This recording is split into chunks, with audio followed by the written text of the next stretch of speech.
Jadi begini, teman-teman sekalian, lansia itu merupakan salah satu warga negara yang harus diberi penghargaan. Jadi kalau saya ibaratkan, warga negara lansia itu bukan warga negara kelas 2, bukan second class, tapi warga negara kelas 1. Karena lansia itu pernah mengalami hidup yang cukup lama. Bahkan di beberapa tempat kita semua ini, lansia itu pernah berjasa kepada bangsanya, kepada negaranya, bahkan kepada daerahnya.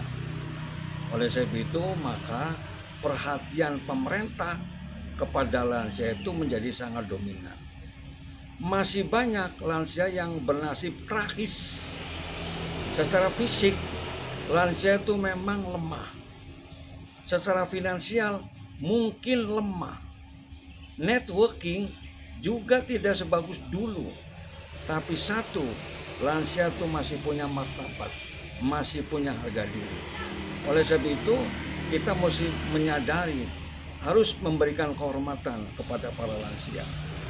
Nah, dengan demikian maka saya ingin memesankan kepada semua caleg DPR, baik DPR pusat, DPRD 1 dan DPRD tingkat 2, perhatian kepada lansia itu menjadi sangat utama.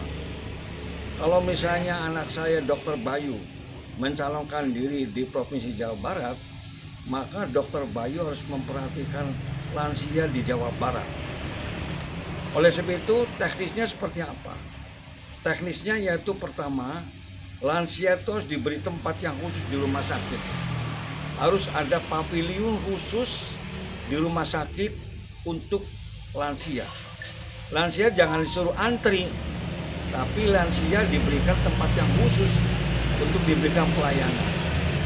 Kalau lansia tidak punya BPJS ketika berobat, jangan disuruh balik lagi, tapi langsung oleh pihak rumah sakit di pavilion itu diberikan petunjuk dan arahan, lalu dibuatkan mekanisme prosedur pembuatan BPJS-nya.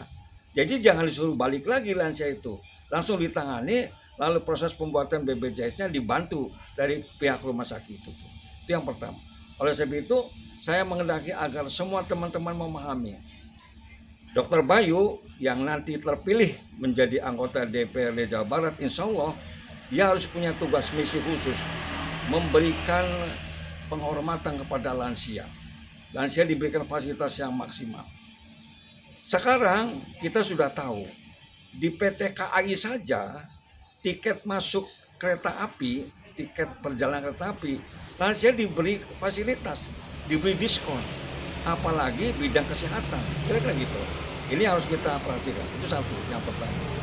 Nah, yang kedua, lansia ini diberi tempat yang bagus oleh pemerintah. Dibuatkan taman lansia di sana, dibuatkan tempat untuk dia bersilaturahmi, ada tempat untuk bergaul.